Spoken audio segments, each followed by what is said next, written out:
Okay. In your letter, I think it's your letter is annexure DK B3. You are saying that the purchase of this property in Pretoria North was signed off by General Khumalo. So where did you get that information? Because he's the head of crime intelligence. No. Yes.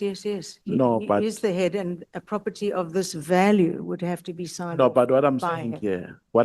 here, Honorable Barnard, is that you are saying to us the only reason why you wrote a press statement on the 14th is because there was a News 24 report issued on the 23rd of January. The News 24 report on the 23rd of January doesn't say who signed off the purchase of the property. And in your reaction, you are saying a person who signed off the purchase is General Khumalo. So where did you get that information? Number one, any purchase of this value, certainly not smaller amounts, any purchase would have to be signed off by the head of the division. So you just said that without any verification. I have many people that I confirm items with, but I was satisfied that this was the truth. Many people from? All over, within the SAPs and elsewhere. So there are people who gave you that information, that classified information. It's not classified that someone should sign off a purchase. No, but I'm saying we didn't know who signed because no one exposed that before you took it to the media. Even News 24 did not say who signed off the purchase. It only appears on your statement. Okay. Now the question is, how do you get that information?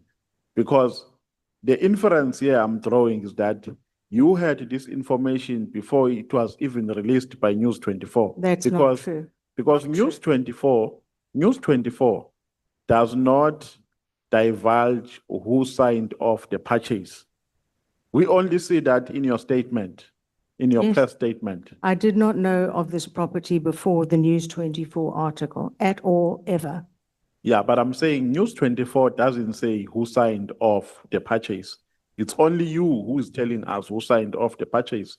And the question is, how did you know? Because News 24 never divulged that. And you said you reacted to News 24 reports. Yes. So your reaction goes beyond to what News 24 told us, because News 24 never told us about General Khumalo. So it means you're in possession of a certain information. And if you're in possession of that information, then how did you get it? Because surely you did not draw that information from the report of News 24. Certainly, as you have, as every MP in Parliament has, I have sources, and I confirmed that this person, as the head of the division, had signed off on the purchase. So is it your evidence that upon reading the News 24 report, you consulted your sources and your sources told you that it's General Khumalo who signed off the purchase? Yes. Is that your evidence? Yes. So those sources are within crime intelligence? No. They are? Elsewhere. Okay. Do you know Mr. Paul O'Sullivan? I've heard of him. I've never met him. Do you Certainly have a- one reads about him a great deal. Do you have a relationship with him? No. You don't have? No. Do you have his contacts? Yes. How did you get his contacts? I think he emailed me about 7 years ago once. When I say his contacts, I mean his cell phone number, Yes. email address, I took that down from the email that he sent back then. and you never called him. No, I haven't spoken to him in many, many years. I might have called him 7 years ago, but I haven't spoken to him recently. No, the question is, have you ever spoken to him telephonically? Yes. What was the subject about? I can't remember what I was talking about 7 years ago, but it was very long ago. It might have been about the Pakhlane issue, or even further back for the Jackie Celebi issue. He's always been raising issues like that. And then McBride, do you have a relationship with him? He was the head of the IPID when I was serving full-time on police. So I met him there regularly in the committee. When you do oversight? I beg your pardon? You met him when you were doing oversight? In the committees? Or in the committees? Always, yes. No, I'm saying outside the parliamentary responsibilities. Have you ever had a meeting with him? Only would be at the IPID offices, otherwise not. At the IPID offices? Yes, when the committee would go. When the committee is there? Yes. No, I'm saying a meeting between the two of you. No, You've never had a meeting with him? no. Do you have, Apart from the official ones, no. do you have his cell phone number? Yes, I do. Do you call each other? Not for a very long time, no. But you used to call each other? I would occasionally, I think, as I recall, check with him about cases that had been reported to the IPID or asking if it was appropriate to send a certain matter to the IPID, but it was very rare. Do you have a relationship with General Sibia? Well, he would, no, not really. I don't have relationships with any of the people Do you speak at the with top him? structure, no. Do you have his number? I don't. I might have. I have thousands of numbers, so I could well have it. So you are not sure if you have his number? I can check. I mean, I can check, but I do have many, many police numbers. Okay. Now we are saying here on your statement, the DPWI minister told the DA that he was not informed of the purchase. At what stage did the minister tell you that? Because a report by News 24 came out on the 13th of January, and then you issued a statement on the 14th. So Yes. at what stage did the minister tell you? On the 14th, the morning of the 14th, I made a phone call to the minister. Before you issued a statement? Yes. So the minister is part of your sources?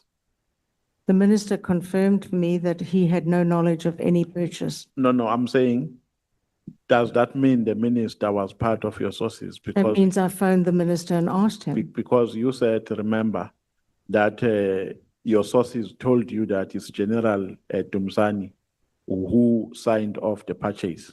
Okay.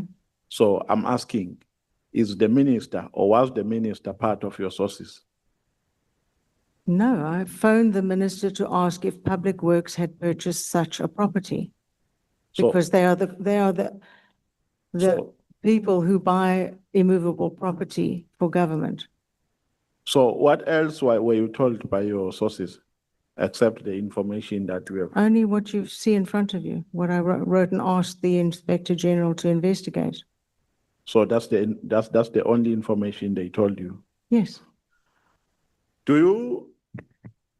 Did you ever do a research on the value of the properties, if there are any, that were purchased by the crime intelligence before this one? No. You've never done. Are there any properties which are owned, not listed, but owned by crime intelligence? I don't know. Except these two properties. I've never heard of such a property. I stand to be corrected. But as Mr. McBride detailed in this committee, purchases of properties are just not done for obvious reasons, that if a cover is blown, they can just walk away from a rented property. They can't walk away from a property owned by the state. Is that an established principle? Yes. Is it written down or is it precedent? I don't know if things like this are written, but Mr. McBride was speaking from experience. Do you have any relationship with owners of these covered properties? No. No. I don't know who they are. You don't know any owner of any covered property? No, why would I know that? No, there's nothing wrong with knowing owners. I There's know, nothing peculiar. no, no, You no. would It know would be because- very peculiar. No, it wouldn't. You are a human would. being, you stay with people, you don't stay in an island. I'm You are- sorry. you are I not do not, saying- let me I'm saying repeat. you are not staying in your own planet. You stay with people, you interact with people, you meet people every day, they introduce themselves to you. So there's absolutely nothing wrong when you know a person, because knowing doesn't mean you have any contractual relationship. I have no knowledge of any owner of any government property whatsoever. I have heard under the Richard Mluli years that police officers were renting out their own properties as safe houses and earning enormous amounts from government. That was happening in the Mluli years. I have no evidence that practice has ever been stopped, but I certainly don't know the owners of any of said buildings. So at the time when these properties or this property of Pretoria North rather was purchased, who was sitting in the JSCI from the DA? But when there was, The property was purchased in 2024 yes, there was no committee after the election. or after the elections. Yes, it just, there was nothing for a year after that. Before that, you were sitting in the committee. Yes. Now you are saying the security oath expires in terms of As your- far as I'm concerned, it expires because it covers exactly what is told to you in that 5-year term, well, 4-year term. So you mean it is valid so long as you are a member of the JSCI? That's what you swear, yes. So practically you mean when your term of membership has expired, you can dispatch any information, any classified information? Absolutely because- not. Absolutely not. As I said earlier to one of our colleagues, what you hear in that committee stays in that committee. Then it means it doesn't expire. No. Because Yeah, all right, remember- it doesn't expire in terms of leaking out of a Exactly my committee. point. Exactly my point, because when you expire, what does that practically mean when you say it expires? It means anything subsequently that you hear of is not covered by your oath within the Joint Standing Committee. No, but how can you hear something which is classified while you are not a member of the JSCI? Because What do you mean, how that- can I hear it? how can you hear it? Because that information is classified, and members who sit in that committee have taken secrecy oaths, so they can't share that information with you. There is no way that you can hear that information. You hear that information by virtue of being a member of the committee.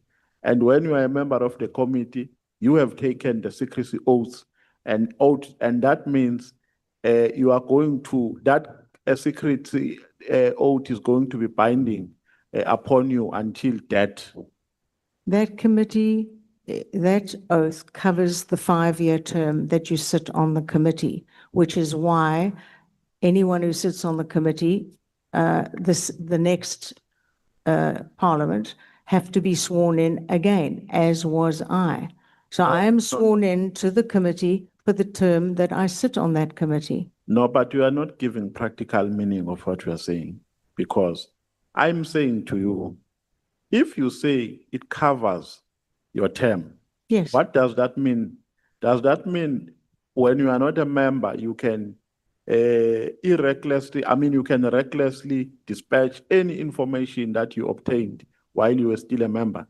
As could you, as could Honorable James, anyone could have commented on what was in the media.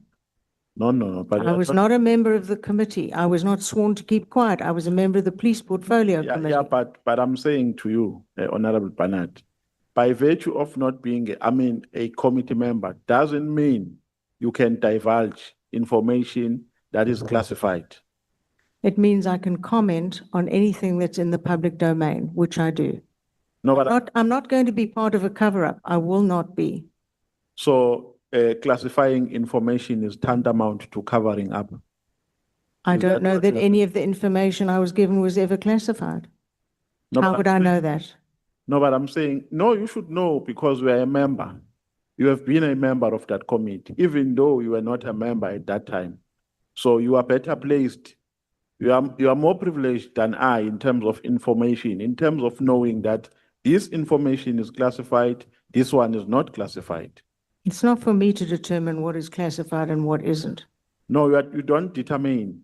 Knowing and determining are two different things. I'm saying you should have known better because you have been part of that committee for quite long. So you know that this information is classified and this one is not classified. You're suggesting that I should not have written to the Inspector General, that I should not have commented on something that I believed was criminal. Because that's not in my nature. I can't behave like that. Because you took secrecy oath. I took it for the last, I did not leak anything out of the Joint Standing Committee on Intelligence. This is the first time in the public domain we have seen something that looks like it's going to reveal a very similar situation that happened under Richard and Mbluli under the secrecy of the slush fund. Okay. Do you have any relationship with any journalist? Journalists? Yes. I don't know this person or... No. I never go out with a journalist. I don't know a journalist personally. I certainly get phone calls saying, will you do an interview, etc. That's as much as it is, as much as you would get. So you don't have any relationship with any journalist? No. The journalist who reported about this, the journalist who works for News 24. This person, yes. Do you know that person? No. Have you ever met that person? No. I don't have the contact details. I don't know this person. So this information, now let's leave you out, but this information is classified. No? Let's not talk about you. Let's talk about the nature now of this information, especially the information that relates to the purchase of a Pretoria North building. Leave the Priya building in Durban. Is it classified? I don't know. I don't know what the status is of it. Or let me ask you like this. Is a purchase of buildings by crime intelligence fall under an information that is classified? The purchase of buildings by crime intelligence, to my knowledge, is unheard of. No, purchase or leasing? Leasing is not unheard of. That is the norm. Yeah, no, even if it's not unheard of, but does it fall under classified information, the leasing of buildings? I don't know what the status is of this building. No. Nor do I know what it was going to be used for. I don't know. No, generally. No, but you wrote about this thing. What do you mean you don't know? Because you even criticized and say some offices have poor conditions and so on. So it means you have knowledge of buildings of crime intelligence. Thank you so much. It's now 25 minutes.